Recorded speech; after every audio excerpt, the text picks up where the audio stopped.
Hello, everyone, and welcome to today's webinar, Secure Networking for the Cloud Without a VPN, brought to you by DH2I. Thank you to everyone for attending. My name's Lauren, and I'll be your moderator today.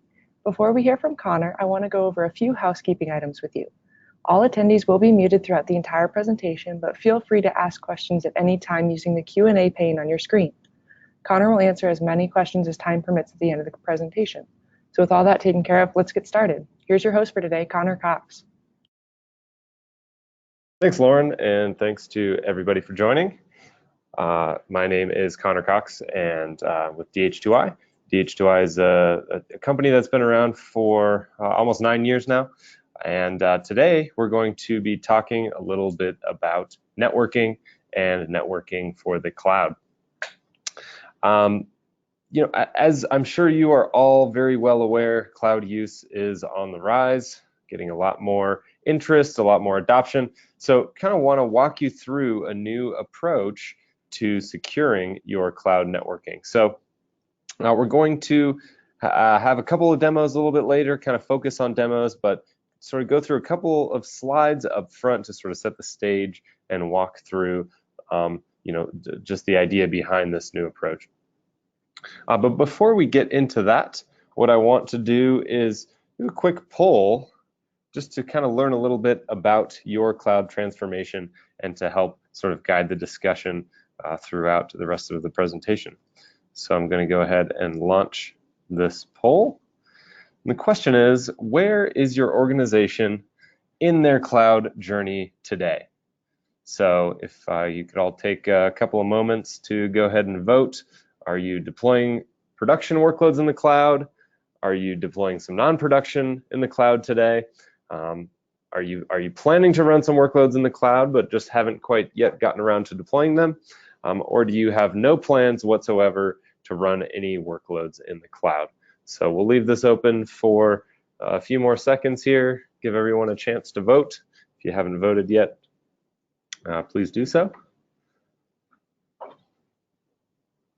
All right, and I'm going to go ahead and close the poll now. So it looks like the vast majority of the folks that are on the call today have production workloads running in the cloud. And then there are a few that 14% that have said that they are running non-production workloads in the cloud. And there is nobody who has not yet kind of dipped their toes or run production workloads in the cloud. So interesting feedback there. We'll keep that in mind as we sort of move through this. Okay, so as we kind of have seen from the poll results, the cloud is the future, and so what's really important to keep in mind here is that there is a lot of planning that really needs to go into this to make it successful. A lot of the folks that I work with, organizations, they have plans to do cloud activities, yet once they do complete these projects or get into these projects, they just kind of run into a lot of unexpected challenges. So, it's really important as you're implementing these sorts of solutions to kind of square your expectations with reality. So the example that I like to give here is going on a tropical vacation. So if you're sold a tropical vacation, and fail to do the level of research necessary around, say the rainy season or the hurricane season, you might end up having a bad time. You're expecting this wonderful, beautiful blue skies and calm waters, and you get out there and come to find out, there's all sorts of wind and rain and high waves. And so the cloud is very similar to this. The cloud, it can be a very useful tool, but it doesn't magically fix all of your problems. So you can, again, run into these issues if you fail to plan. Spinning up a workload in the cloud is really pretty simple. They've made it very easy to be able to create workloads, spin up machines, and set things up in the cloud. There are a handful of challenges that present themselves, however, once you start to look into the networking components. So networking can be a significant challenge. And not only is it a challenge, but it can cause some security headaches. So these networking links can be a huge security vulnerability, and it's very important that we protect against those security issues. The other piece is cost. Certainly, setting up networks on premises, you've got to purchase the hardware and have the know-how to set up those links. But with the cloud, there's an added cost to having these sorts of cloud connectivity in place. And so oftentimes you're charged an hourly rate to be able to have these sorts of networking setups.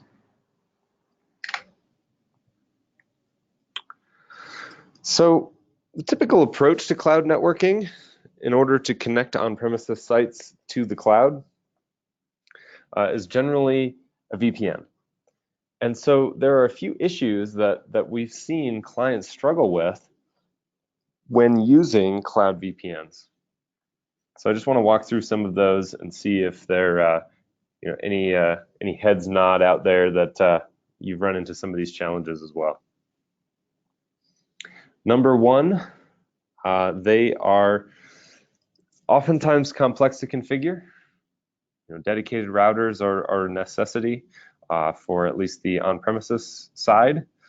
And then there are all sorts of various different access control lists, firewall policies that need to be managed manually, updated, and kept up to date. And that can just cause management overhead. The security is a component that I alluded to in the last slide, but it places users on the network. And this can create a lateral network attack surface. And what I mean by that is if a bad actor or a piece of malware gets on the VPN, it can spread laterally across other pieces of the network. So it can cause some security issues from that perspective. Any inbound connections can create distributed denial of service threats. Okay, so those DDoS attacks can happen because of the way that VPNs are architected. And then finally, there are some significant costs. So again, setting up that VPN link, you essentially need to pay per hour or per minute for the use of that link. And so really the cloud provider that you're using can really charge whatever they want, right? Because you have typically had no other options. So the last thing I sort of want to mention here is a bit of a loss of control. So in addition to just the complexity and the management overhead, oftentimes you need to go and rely upon your cloud provider to set up these networks and configure them and make changes to them. So where before you may have been able to do these things yourself, or your systems teams may have been able to make some of these changes on your behalf, now you need to go out and ask somebody else, whether it be at AWS or Microsoft or whatever cloud provider you're using, to make those changes for you. So that can add additional layers of complexity and loss of control. So what I want to kind of now segue into is an alternative to that approach, and one that is much more secure, less costly, and simpler to manage. So what I want to introduce is a tool called DX Odyssey from DH2I that is software-based, and it allows customers to create application-level tunnels, networking tunnels, between sites. And when I say between sites, that could be between on-premises sites, it could be between on-premises and the cloud, and it could be from cloud to cloud. So the focus of this session today is going to be on cloud, but it's all about multi-site connectivity, and this can apply to your various different sites wherever they are. So not just cloud, but again, that will be kind of the focus of where we go here today. As I said, it is software based.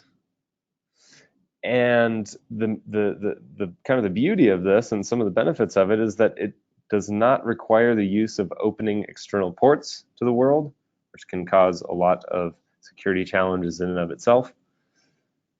It does not require the use of a VPN. So, all those issues that we saw on the previous slide around VPNs, those are all pretty much eliminated. And direct links are not a requirement. So the result is that it's much more secure than those approaches, much less complex, and more highly performant. And I'll show you why in just a moment in the demo session. One unique way that we have implemented this is that it actually uses the error correction and retransmit features of TCP, and it has implemented those features over UDP. So typically in the past, UDP has been seen as an unreliable protocol, and TCP has been seen as a low performing, high latency type protocol. And so we've kind of taken the best of both worlds there to make this data transmission both reliable and performant. And by the way, highly secure.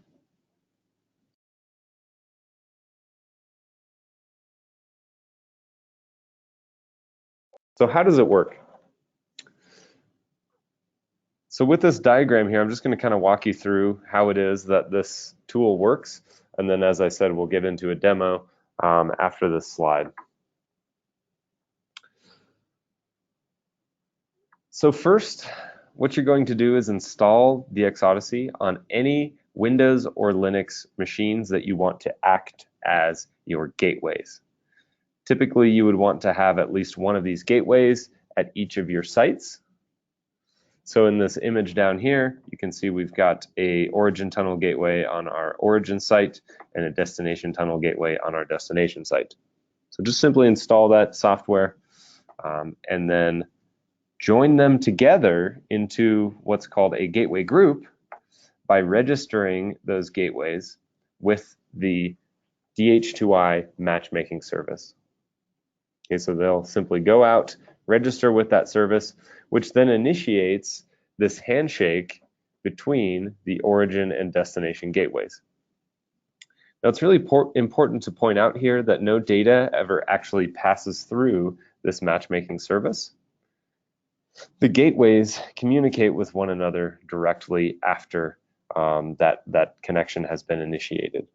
This is very important. There are a variety of other sort of software-defined networking approaches out there today that give a similar result to DxOdyssey. However, they rely upon a broker node or a man-in-the-middle node that data passes through. This is not the case with DxOdyssey. These tunnels, these sites will then communicate with one another directly without us in the middle.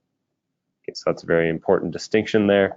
And then, of course, the other one is the way that we have implemented these tunnels over UDP, which is also very unique to this deployment. So after you've created this gateway group, these tunnels can talk to each other directly. You can then configure as many tunnels as you wish between these gateways.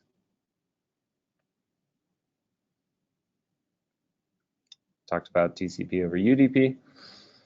And then finally, clients on your origin site will be able to access the remote servers or services by connecting to the local gateway port on the origin gateway.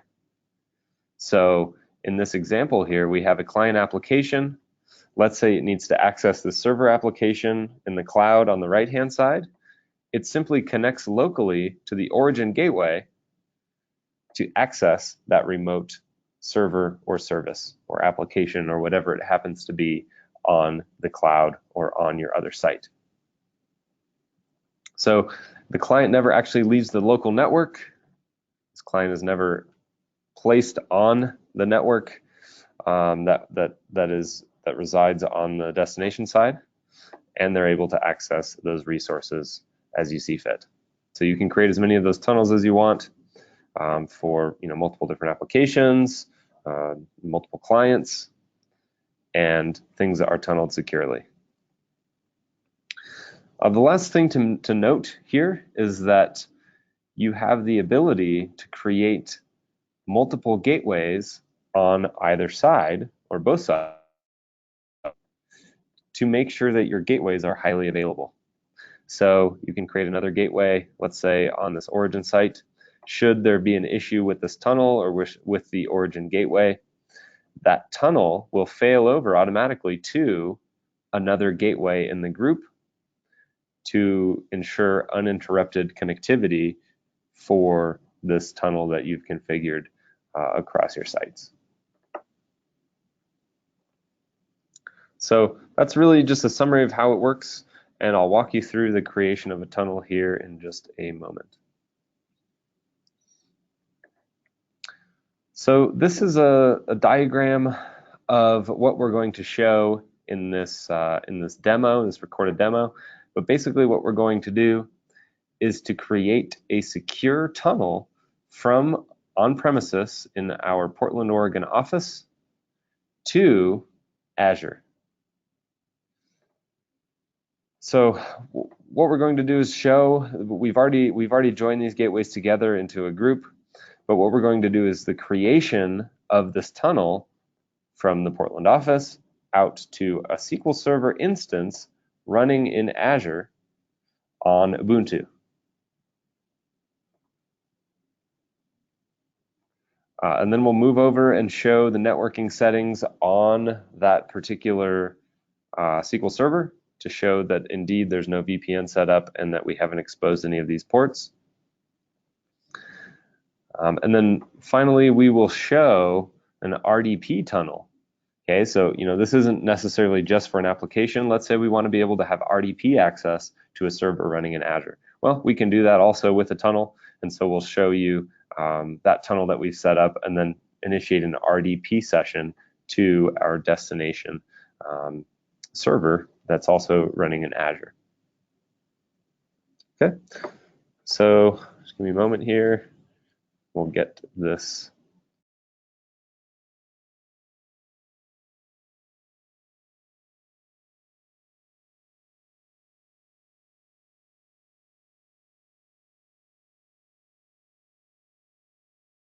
Okay, so what we've got here is our two gateway group, Azure Win2, which is in our Azure environment, and then our OR Win 2019, which is our origin gateway. Okay, so these are on completely separate networks, and we've joined them together via the matchmaking service. So that's already been set up. The next thing we're going to do is go over to the tunnel manager, which is where you can add and edit and remove your tunnels. So we'll just click Add Tunnel down here. And this is where the configuration of the tunnel actually happens. So here we're going to give the tunnel a logical name. So in this case, Azure SQL. So we're trying to get to our SQL Server instance in Azure. And then set the information for the destination. So in this case, we need to set the destination gateway, which is our Azure Win2 gateway. Our target hostname or IP address. So this is going to be where we want this tunnel to end. And in this case, as we saw in our diagram, we want it to be our SQL Server instance, or our SQL Server rather, running on this Ubuntu machine. So this machine has an IP address of 10.0.0.5, and so that's what we're going to place in as the target IP address for this particular tunnel. Also set the port number on that target host that we want to tunnel to. And so in this case, port number 1433. So for those of you who are familiar with SQL Server, that is the default port for SQL Server. And then we're going to set up the origin or origins for this tunnel. So first, we're going to select our OR Win 2019 origin gateway, what network we want to allow on this particular gateway. So, we're basically saying allow all or only allow the OR Win 2019 machine itself to access the tunnel. And so that would be the local loopback, but in this case, we're going to allow all. And then set a port to create a listener on this origin gateway for our connections. So we're going to set an available port here, and we're going to say on port 11433, create that tunnel. So essentially what we're saying here is on the OR Win 2019 machine, on port 11433, you connect to that, you will get to our destination SQL Server 10.0.0.5 in the cloud on port 1433. You also have the abilities to set filters on this tunnel. So in this case, we're going to say only allow a certain set of machines in that Portland office, but there's another section of this tool that allows you to define these filters, and we're just applying that filter here. So this allows you to say, hey, maybe there's a couple servers, couple client machines that I want to be able to hit this tunnel. So we're setting that up there. And that's it. Okay, so hit OK, and the tunnel's created in fractions of a second. So we can see the information about the tunnel here. We can edit it if we so desire. But now we're going to go to this client machine, which is the OR NUC machine. So you can see here, that's what we're considering our client in this diagram, but it's just another desktop that resides in the Portland, Oregon office. And we're opening up SQL Server Management Studio. Okay, so from this tool, we're going to initiate a connection to the origin gateway and the tunnel that we've just defined. So here you can see we've got the IP address for our origin gateway, which is 10.1.200.175. So you can see here that's our OR Win 2019 machine. And we're going to connect on port 11433 because that is the origin port number, or port number for the listener that we just defined. And then, of course, authenticate to that SQL Server instance using our username and password that we've defined.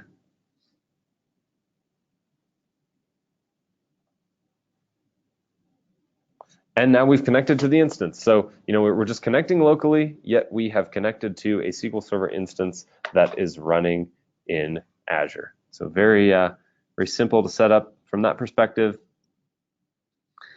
And then we're just running a quick query here that will check for the server name, the version, as well as the host name of this particular instance and for this connection. So by running that, we can see that we are indeed connected to our Azure Ubuntu One server. It's running SQL Server 2017.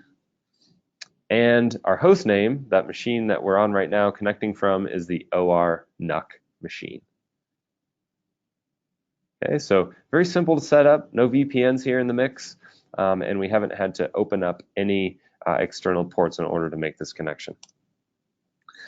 And so with that said, we're going to kind of show you the networking settings on the Azure Ubuntu One machine, which is where our SQL Server instance is running.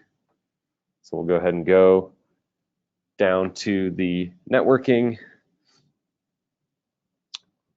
setting for the server, and you can see that we have not exposed any ports for SQL Server on this particular node. Okay, so it's all being done, it's all hidden, it's all obscured, and it's all highly secure. Okay, and also keep in mind, no VPN has been configured whatsoever, and kind of a bonus, we don't have to pay Azure for that VPN link.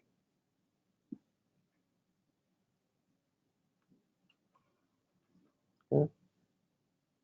So as I said, it's not specific to SQL Server, any application, any server that you can access with a server name and port number can be set up with one of these tunnels.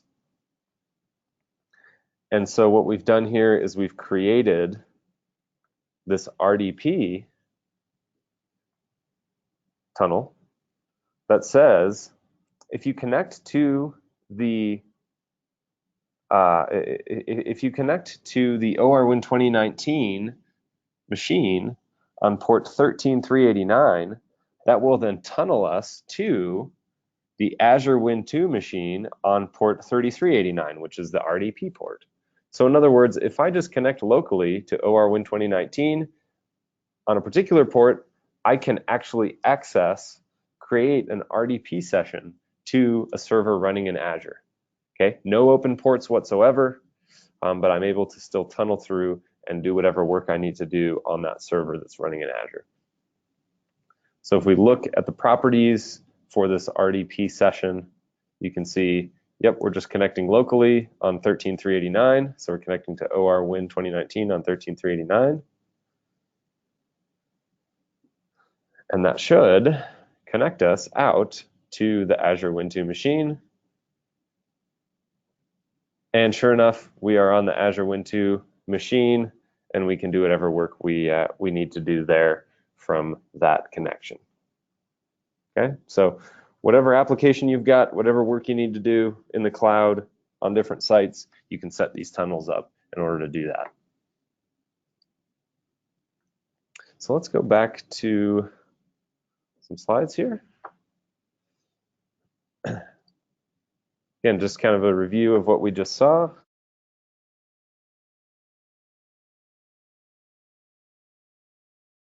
And then I want to introduce another concept here. DH2I is a company that's, again, been around for a number of years now. And one of the things that we've been doing is we've been developing high availability clustering software. And our flagship software for high availability clustering is called DX Enterprise. Now, DX Odyssey has a native integration with DX Enterprise. And what that means is that within our clustering tool, you can use DX Odyssey to create, on your behalf, tunnels to facilitate this cluster. So one of the ways that this works is that you can actually set this up to automatically and dynamically create tunnels for SQL Server availability groups with this tool. Okay, so this will do all of that tunnel creation on your behalf, and to make the management of cross-site, cross-platform, hybrid cloud availability groups much simpler. So here's what we're going to show in the second demo here. So basically what we're doing is we're setting up a SQL Server availability group, highly available availability group between our DH2I office in Portland, a SQL Server running in Azure, and a SQL Server running in AWS. The interesting thing to point out here is that we are running 2 Windows boxes, and our SQL Server running in Azure is running Ubuntu. So we can actually make cross-platform availability groups and cross-cloud availability groups, all without a VPN, all without open ports, and with just the click of a button. So with that, I'm going to move back to the demo.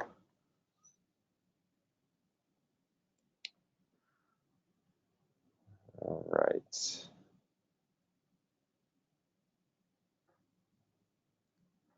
So here we are. This is our DX Enterprise cluster that we've created of 3 nodes, and we've just joined them together via the matchmaking service, again, as you've seen. So AWS Win 2, Azure Ubuntu 1, and OR Win 2.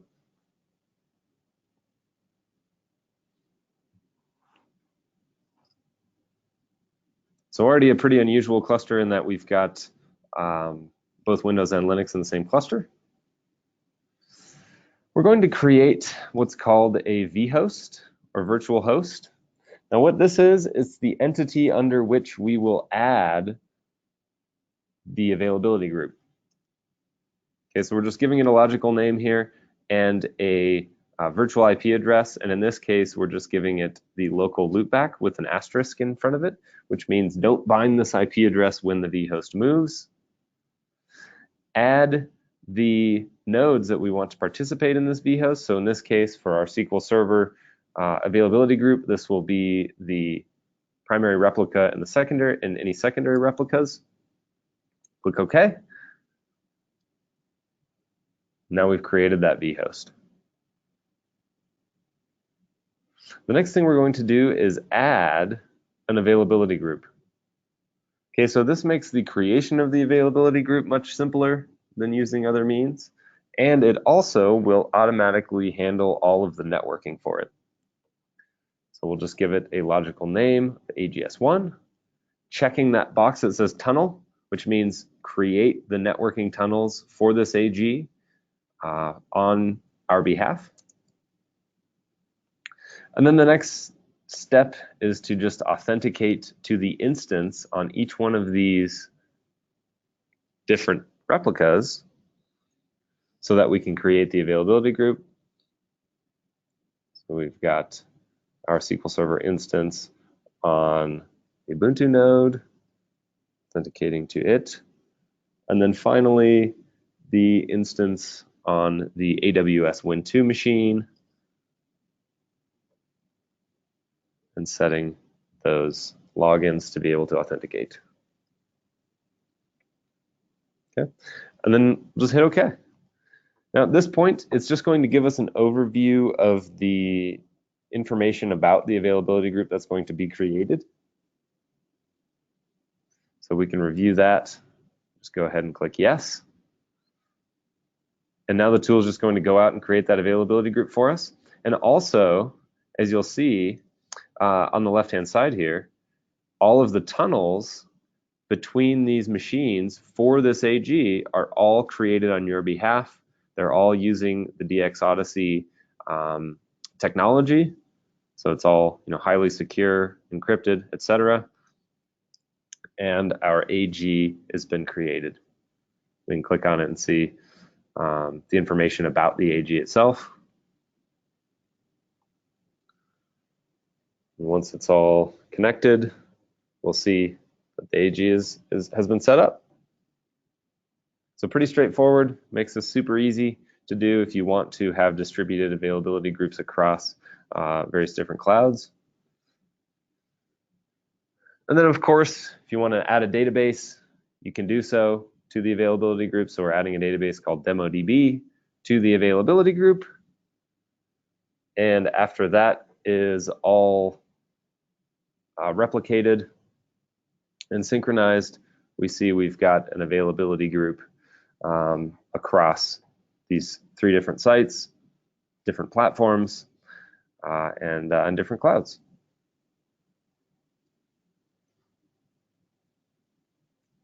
Last piece here, we'll go over to the AWS machine and take a little look at the networking settings for our Win2 machine. So we'll look at the security group here for that particular node. Look at the inbound rules. Okay, so we are not exposing any external ports to to the world to be able to access this and create an availability group, connect that availability group. Okay, so really any workload will work with this, but we do have a nice integration with SQL Server availability groups for that DX Odyssey tunneling technology.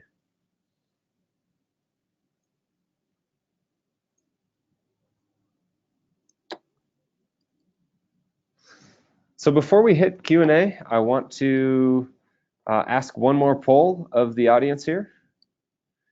And it's related to a free trial. So if there's anybody in the audience here that wants to check out a free trial of this product now that you've seen a demo, if you could just kind of fill out that poll question for me, that would be very helpful, so that we can get you a trial if that is of interest.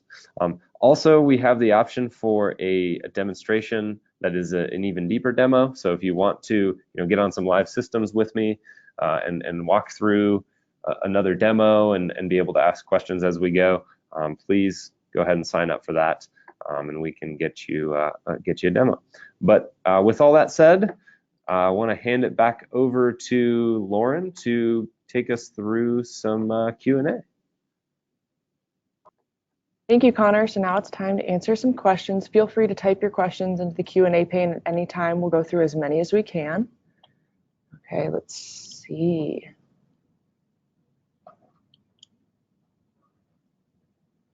Okay, what changes do I need to make to my firewalls in order to have this work?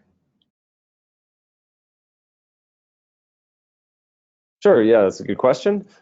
There are no changes that you would need to make to your firewalls for this to work. All right, what's the performance impact of DX Odyssey itself on those gateway machines? So it's pretty minimal, but it's going to vary depending upon the number of tunnels as well as the amount of data that's flowing through those tunnels. But it's pretty minimal from that perspective. Okay, let's look at another one.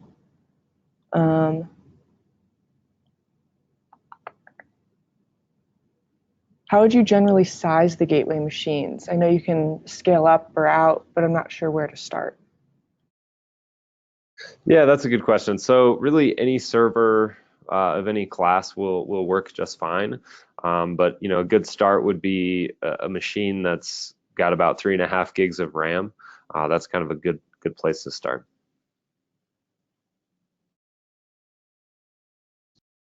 Someone's asking, what are the installation prerequisites for a DX Odyssey gateway?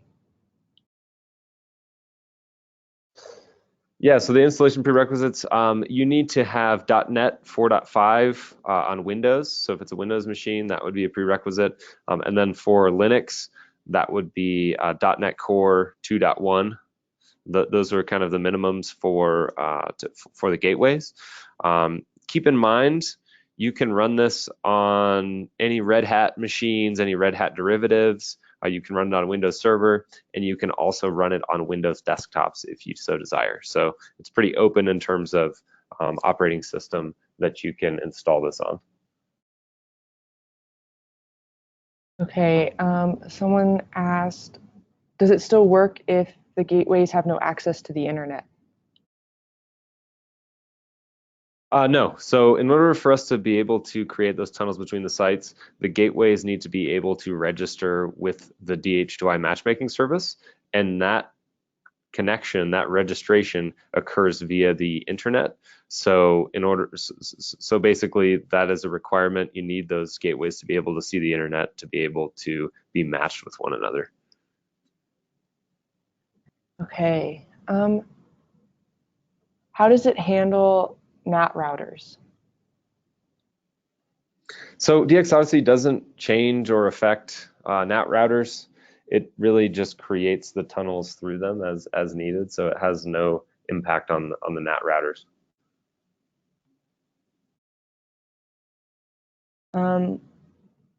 Is there an audit log showing client connections? Yes, you can absolutely see what connections have been created and the various data passing through them. That's all something that you can audit via the tool.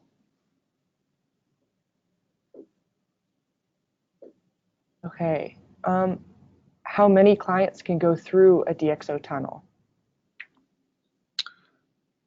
As many as you want. So we put no cap on that in terms of limiting the number of clients through a particular tunnel or through a particular gateway. Okay. What's the gateway capacity?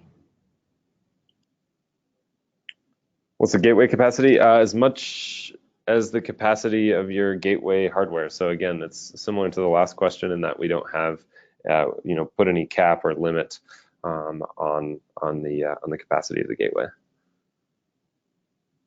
Okay, perfect.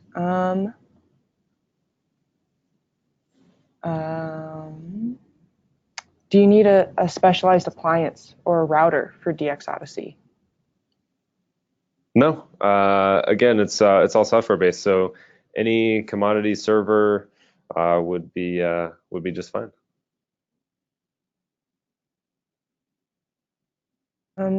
Someone's asking, is there a contract term or do they pay for usage? So DX Odyssey is licensed on an annual basis. So, you essentially get access to the software and for a set number of gateways, and it's licensed on an annual basis. All right, let's find another question. Do you have to open a public port to allow DX Odyssey gateways to synchronize with each other? No, no, not at all. And so that's really the benefit, the beauty of this software is that there aren't any public ports that you need to be able to open to do so.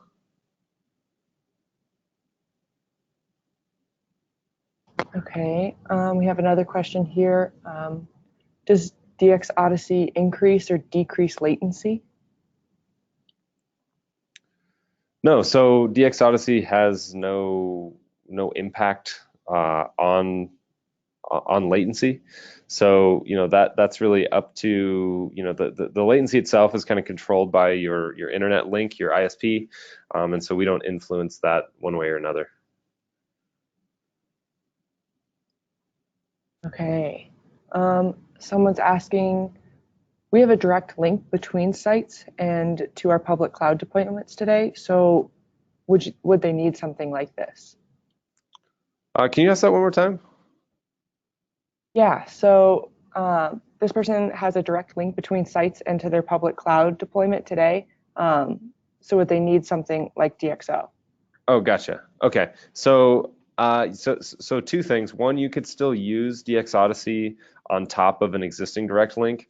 And so what that's going to do is provide more granular security to, again, ensure that those tunnels are only at an application level or at a client level, at a user level, rather than, just setting clients across that direct link.